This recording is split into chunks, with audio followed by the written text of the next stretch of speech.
Imagine a temple dedicated to not one, but two gods. Well, welcome to the Temple of Kolombo, a hidden gem in Egypt that's like no other. Built over 2,000 years ago, the Temple of Kolombo is an incredible sight. Imagine walking through this vast complex, seeing incredible carvings of crocodiles and hawks side by side. That's because Kolombo is dedicated to two powerful gods, Sobek, the crocodile god of fertility, and Horus, the falcon god of kingship. But why two gods? Why a double temple? Well, the ancient Egyptians believed in a concept called Mat, a kind of cosmic harmony. And this temple reflects that harmony, showing the balance between the power of nature, Sobek, and the power of kingship, Horus. The temple is actually designed in a way that reflects this duality. Two entrances, two sets of sanctuaries, even two separate areas for offering sacrifices. It's like two temples merged into one. As you explore the temple, you'll see incredible carvings that bring these gods to life. Sobek, with his powerful crocodile form, is often depicted with a crown representing his connection to the pharaoh. And Horus, the falcon god, is seen with a human body and a falcon head, symbolizing his strength and wisdom. But it's not just the gods that make Kolombo special. The temple also has a fascinating medical complex, with incredible relief carvings showing surgical tools and treatments used by ancient Egyptian doctors.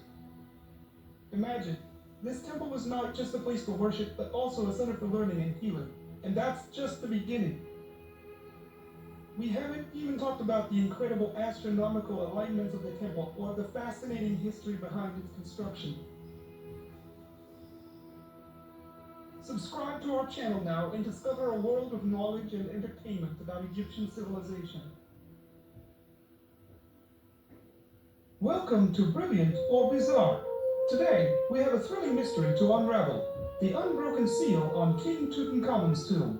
Imagine a door, sealed for over 3,200 years, holding within it secrets of an ancient civilization.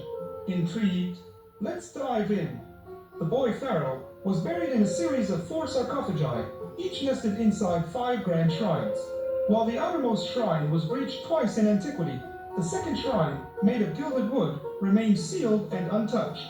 This shrine bore the necropolis seal, indicating that the pharaoh's mummy lay undisturbed for millennia. But why was King Tut's tomb hidden for so long? The entrance was concealed by debris from the tombs of Ramesses V and 6, located directly above. It wasn't until the early 1920s that archaeologist Howard Carter finally uncovered this hidden treasure. What he found was more spectacular than anyone could have imagined. Despite being a relatively minor pharaoh who died young, the treasures in Tutankhamun's tomb were astonishing. Imagine what might have been buried with a ruler who lived a full life. Photographer Harry Burton captured the explicit details of the second shrine's doors. Simple copper handles were tightly secured by a rope, knotted and sealed with a delicate clay imprint of Anubis, the jackal god of the afterlife. This raises a compelling question. How did the rope survive 3,200 years? Rope, a fundamental human technology, has been around for thousands of years, with 2-ply ropes dating back 28,000 years. Ancient Egypt was the first documented civilization to use specialized tools for rope making. The secret to the rope's preservation lies in the desert's arid air and the oxygen-deprived environment of the sealed tomb, which prevents bacterial decay. This remarkable preservation contrasts sharply with sites like the Mayan ruins in Central America. Despite being much younger, the humid jungle environment has left almost no organic material intact. The story of King Tutankhamun's unbroken seal teaches us about the power of ancient technology and the brilliance of environmental preservation. It reminds us that even in death, the ancient Egyptians mastered the art of safeguarding their legacy, allowing us to uncover and learn from their history thousands of years later. Subscribe to our channel now and discover a world of knowledge and entertainment about Egyptian civilization. Have you ever wondered why the Great Sphinx of Giza, one of the most iconic landmarks in Egypt, is not mentioned in any of the ancient hieroglyphics? Despite its massive size and historical significance, there is no record of the Sphinx in any of the ancient Egyptian texts or inscriptions. This has led to countless theories and speculations about the true origins of the Sphinx. We will explore the mystery of the Great Sphinx and the possible reasons for its absence in the ancient Egyptian records. The Great Sphinx of Giza is the massive statue of a mythical creature with a lion's body and a human head. believed to have been built around 2500 BC during the reign of Pharaoh Khafre. It stands at a towering height of 66 feet and measures 240 feet in length. The Sphinx has been a subject of fascination for archaeologists and historians for centuries, who have tried to uncover its true purpose and origin. One of the most puzzling aspects of the Sphinx is the fact that it is not mentioned in any of the ancient hieroglyphics. The ancient Egyptians were known for their meticulous record keeping, and they documented almost every aspect of their daily lives in writing. They recorded the construction of temples, pyramids, and other structures, and even their battles and conquests. Yet, there is no mention of the Sphinx in any of their texts. So why is the Sphinx absent from the ancient Egyptian records? There are several theories that have been put forward to explain this mystery. One theory suggests that the Sphinx was not originally built by the ancient Egyptians, but by an earlier civilization that existed in the area. This theory is based on the fact that the Sphinx shows signs of erosion caused by water, which suggests that it may have been built during a time when the area was lush and green, rather than the arid desert that it is today. Some researchers believe that the Sphinx may have been built by the Atlanteans or some other ancient civilization that predates the Egyptians. Another theory suggests that the Sphinx was built by the ancient Egyptians, but it was not considered important enough to be mentioned in their texts.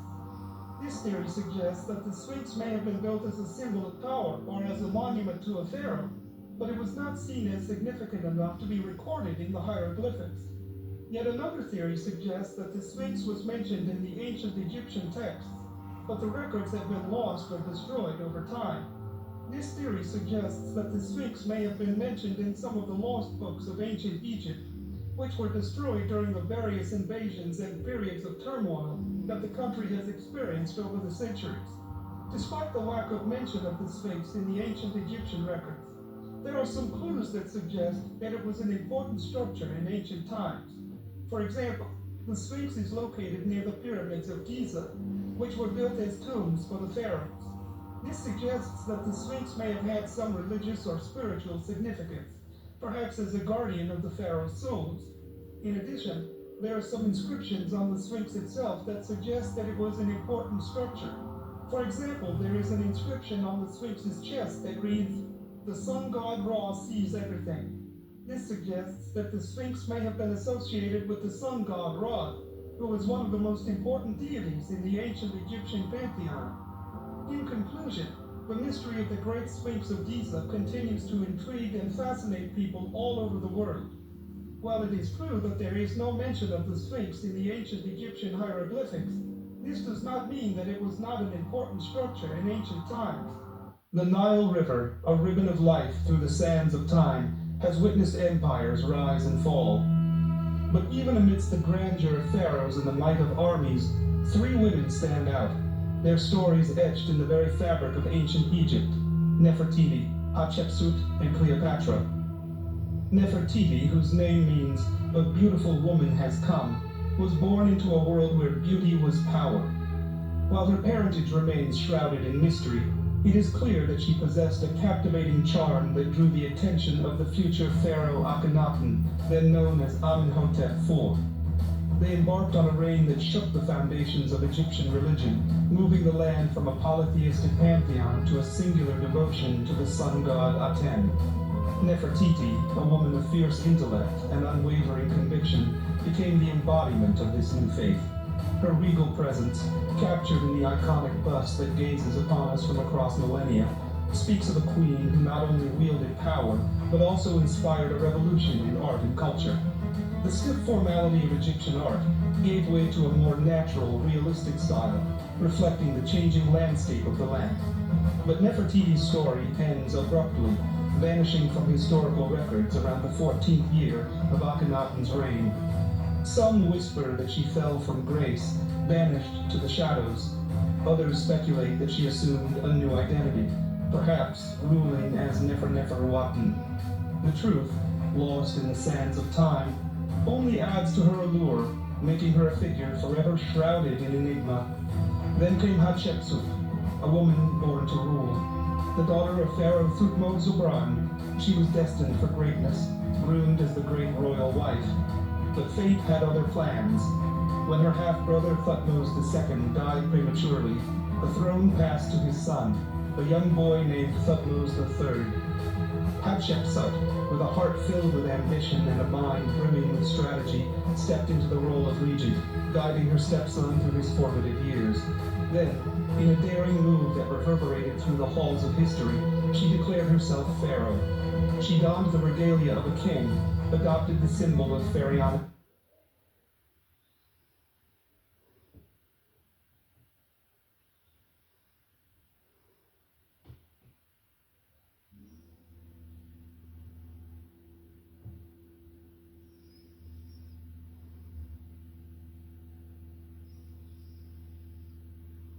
The mortuary temple at Deir el-Bahri, a testament to her ambition and vision, stands as a breathtaking testament to her legacy. But even in the face of such triumph, Hatshepsut's path was fraught with challenges. After her death, her stepson, Thutmose III, seeking to erase her from history, ordered the systematic removal of her inscriptions and images from temples and monuments. Was it vengeance or a strategic move to secure his own legacy? History remains silent. Yet, Hatshepsut, like a phoenix rising from the ashes, continues to inspire. Her story is a testament to the resilience of the human spirit, a woman who defied societal norms and carved her own path, proving that even in a patriarchal world, a woman could rise to the highest seat of power.